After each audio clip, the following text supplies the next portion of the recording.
Hi, in this video we're going to talk about graphing inequalities. And in order to graph inequalities, we need to first consider that these are linear functions. So we're going to assume that you have some experience graphing straight lines. So let's go ahead and get started. So first of all, strict inequalities, that would be less than or greater than, have dashed lines. And inequalities that contain equal to, such as less than equal to or greater than equal to, are going to have solid lines. And then we're going to wind up shading on one side of the graph or the other. So let's graph y less than x plus 2. This is, of course, a linear function. You notice that I said equation, not function. And technically this isn't an equation because it says less than, but we're going to go ahead and call it an equation anyway. So we're going to graph an equation, and then after we've graphed the equation, then we'll worry about whether or not we have a dashed line or we have a solid line. So one of the ways of graphing a linear function, or any other function for that matter, would be to choose points. So let's substitute 0 in place of x. So if we put 0 into our function in place of x, we're going to wind up with y equals 2. So 0, 2, of course, is our y-intercept. That's going to be along the y-axis where y is 2. Now let's pick another point. So if we put in negative 2 in place of x, we'll have negative 2 plus 2 is 0, so y would be 0.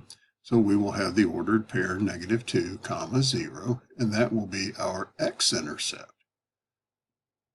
Now, alternatively, we could have simply, since this is in y equals mx plus b form, we could simply have said, well, in this particular form, 2 is our vertical intercept or y-intercept, and we have a slope of 1, because 1 is the coefficient of x in this case. So if we go up 1 and to the right 1, we could have graphed another point and graphed it that way. Now, let's go ahead and put in our dashed line because we realize that this is indeed an inequality. And we're going to need to use a test point. So let's use 0, 0. I like to use 0, 0, and of course we can use 0, 0 unless that's a point that is on the graph of the line. So we can see that the origin, 0, 0, is not on the graph of the line, so we can use that for a test point. So as you can see from the PowerPoint presentation, when I put in 0, 0 into my linear relationship, I get 0 less than 0 plus 2, which implies that 0 is less than 2. That is a true statement. So that means that everything that shares the same side of this graph with 0, 0 is going to be true. Hence, you'll notice that we have shaded below the graph of our function. Okay, let's graph y greater than 2x plus 3. And once again, we can choose points. So if we let x equal 0, we'll see that 2 times 0 is 0, plus 3 is 3. So we're left with the point 0, comma 3. Okay, and you'll notice that is our y-intercept. So we could also use the fact that this is in slope-intercept form. And with a slope of 2, we could, from 0, comma 3, come up 2 units and to the right 1, and we would have easily found another point. Or, as I've done here in the PowerPoint presentation, we can substitute in for x and get our subsequent y value. So if we put in 1 for x, we're going to have 2 times 1 is 2, plus 3 is 5. So when x is 1, y is 5. Well, that corresponds nicely with using the slope-intercept form and what we've already found doing that. And you'll note that I say here that, hey, I plumb skipped over whether or not this should be a solid or dashed line. We'll get to that in my next slide. Okay, so now you'll notice we do indeed have a dashed line, because this is a strict inequality. And we want to use our old friend 0, 0 for a test point. So when I put 0, 0 into the relationship, I'm going to be putting in 0 for x and 0 for y. And that's going to leave me asking myself, is 0 greater than 3? And the answer is no, of course it isn't. So the side containing 0, 0 is not a true side, or the side that makes this a true statement. So we're going to shade the other side.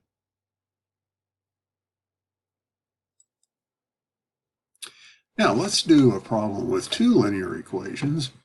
And we have y less than x minus 2 or y greater than x plus 2. And it's critical to watch your language here. You know, as they used to say, mind your P's and Q's. Well, in our case, we're going to mind our ands and ors. You'll notice this is an or statement. If it was an and statement, it would have to meet both of those situations. Well, in our case, it can meet either one of those two situations. So graphing our first linear graph, we're going to let x equal 0, and we will get negative 2. Okay, so 0, negative 2 is over here. That, of course, is our y-intercept. And then we can pick another point by letting x equal negative 2. And when x equals negative 2, y equals 0. So we have another point. When we let x equal 2, we get 0. I was skipping ahead to the next function. So 2, 0 is right here. So we're talking about our purple graph here. And once again, I have a solid line, but that will change on our next slide when we determine whether or not it's supposed to be dashed or solid. Now, graphing our next equation, we have y greater than x plus 2, so that implies that this is going to be our vertical intercept, and with a slope of 1, we're going to go up 1 and over 1. So the point 1, 3 is also on the graph. Or we could simply have put in negative 2 for x and got 0 for y, either way. And you'll notice that these are parallel lines.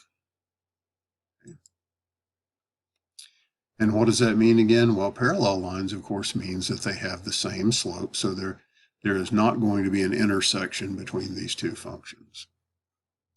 So when we use our test point of 0, 0, which we can use because it's not on the graph of either function, we're going to put that into both equations.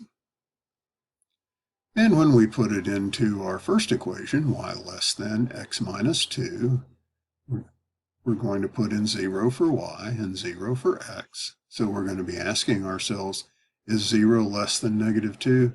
And the answer is no, so we're going to be shading on the other side, which is going to be down here in this beautiful purple area. And then when we put 0, 0 into our other function, we're going to get 0 greater than 2. Well, that's also an untrue statement, so we're going to wind up shading the green section. So now, as I mentioned earlier, because this is an OR problem, we can say that the solution set is either the green shaded area or the purple shaded area. So you'll notice the diagonal white swath here. That would make it an untrue statement. Okay. Now, had this been an AND problem, there would have been no solution because there is no portion of this graph that satisfies both of those requirements. Okay, so let's do another problem. And this time we're going to do a problem where we do have an intersection. So we're going to do our old friend y greater than negative x plus 2 and y greater than x plus 2. And you'll notice that if we take a look at the slope-intercept form of both of these functions, we'll notice that it's going to intersect at 0, 2, because that's going to be our vertical intercept for both of our functions. Now, one of our relationships has a slope of negative 1, which of course means come down 1 and to the right 1. And the other is a positive 1, so we're going to come up 1 and to the right 1.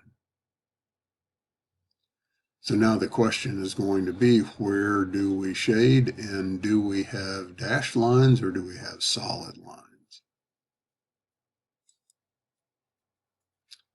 So if we use our old friend 0, 0, we're going to see that when we put that into y greater than negative x plus 2, we're going to get the question, is 0 greater than 2?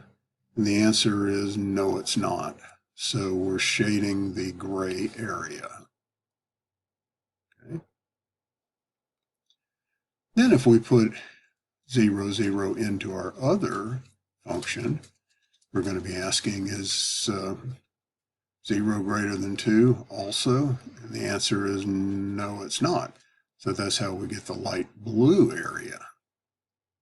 Okay. So we need to determine what area, if any, satisfies both of these requirements. And you'll notice the area up here that is both blue and gray satisfies both of our requirements. So that would be our solution set. So thank you for watching our video.